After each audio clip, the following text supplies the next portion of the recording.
In this lesson we're going to learn 2 ways to play a cha-cha groove on the drum kit. Make sure you've got the worksheet because I'm going to refer to that quite a bit. I'm going to demonstrate the rhythms on the traditional instruments.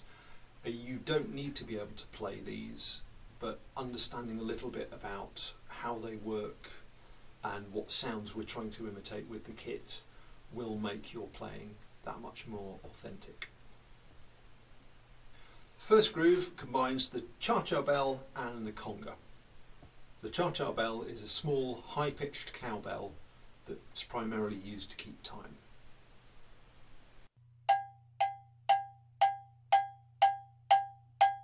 At slow tempos we can play quavers or eighth notes on the cowbell.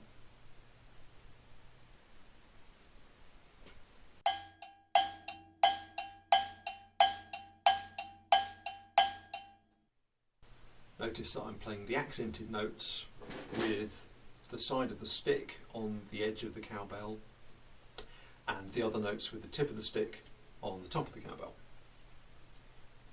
At faster tempos you can play crotchets or quarter notes on the cowbell.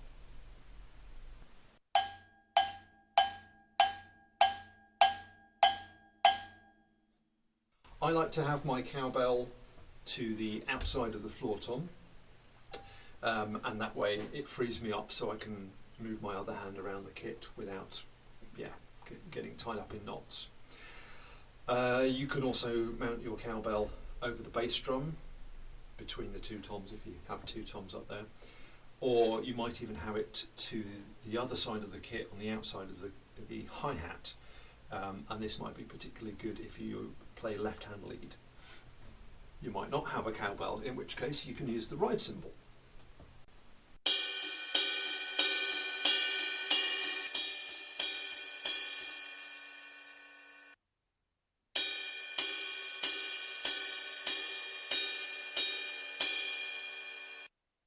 Notice again that I'm using the side of the stick for the accents and the tip for the other notes. The accents are going to be on the bell of the cymbal. The other notes can be on the bell, but you might also play them just off the bell on the body of the right cymbal.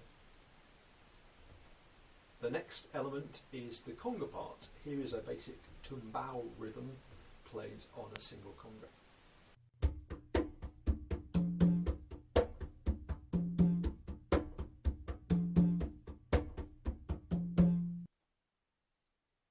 When we take this conga part to the kit, we focus on the slap and the open tones, and we put the slap as a rim click on the snare drum and the open tone as a note on the high tom.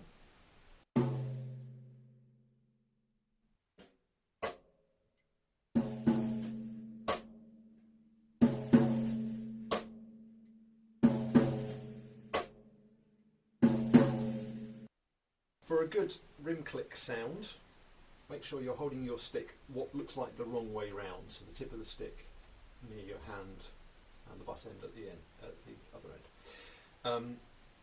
Experiment with where the tip is on the snare drum so that you get a good sound. So if I have it right near the rim, get quite a thin sound. If it's too far into the middle of the drum,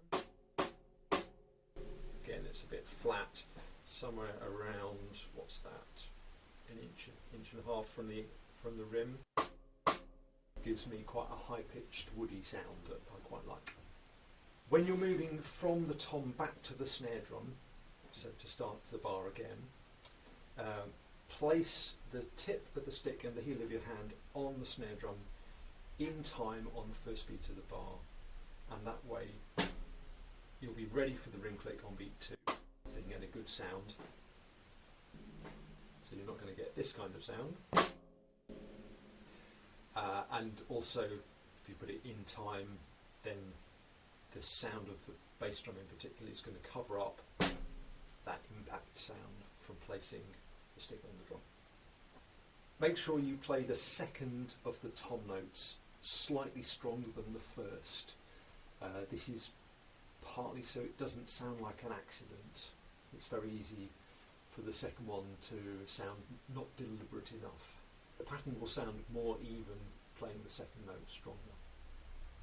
Let's add the cowbell to our conga part.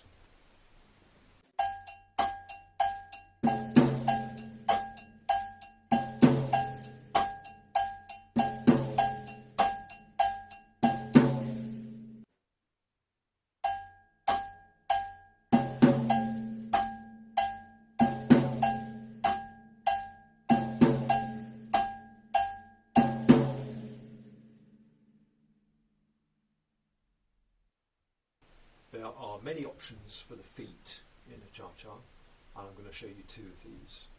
As a general rule, and this applies to many other styles as well, make sure you're listening to the bass player and that your bass drum either matches the rhythm that they're playing or it plays something that complements it and doesn't get in the way.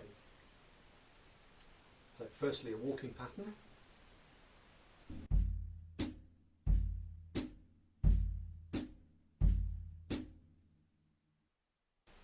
Notice that I'm playing the bass drum relatively lightly and I'm bouncing off the drum.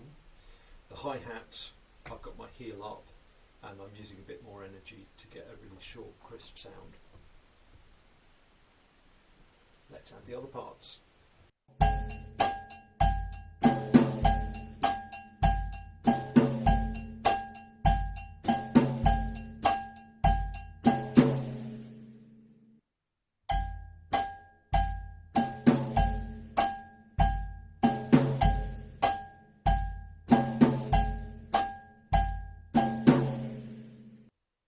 The other bass drum part is more typical of a cha-cha bass line.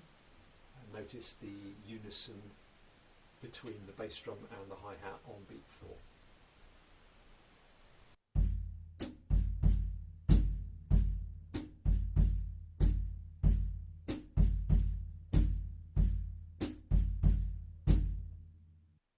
And now with the other parts added to that.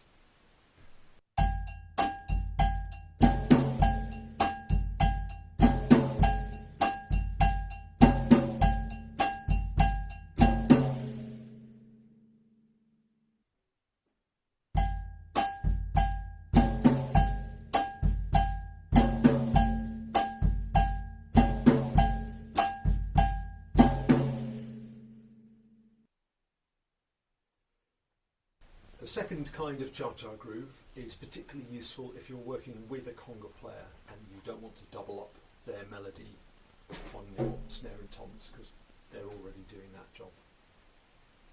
It's based on a standard guiro rhythm.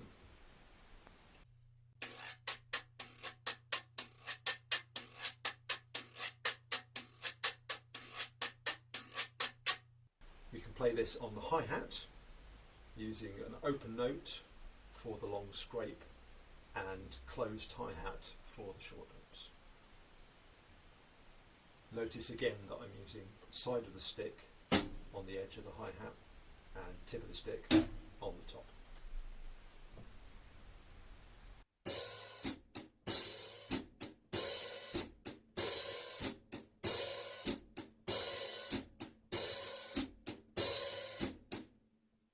Example 15 adds ring clicks on the snare drum on all 4 beats of the bar.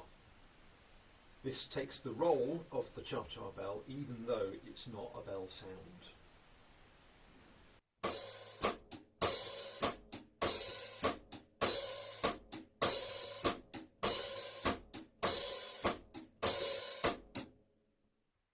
You could, I suppose, play the bell part on the cowbell while you're playing the guiro part on the hi-hat.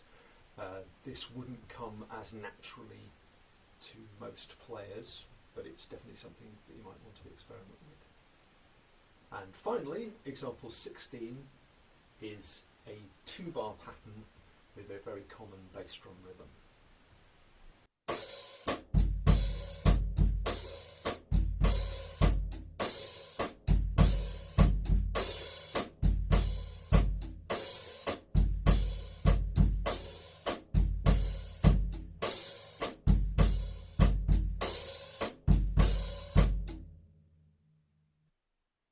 that's it. Those are the two cha-cha patterns that I use a lot when I'm playing this style of music. Have fun with those, get used to the individual parts and the way they fit together, and spend some time developing your groove with these. Have fun.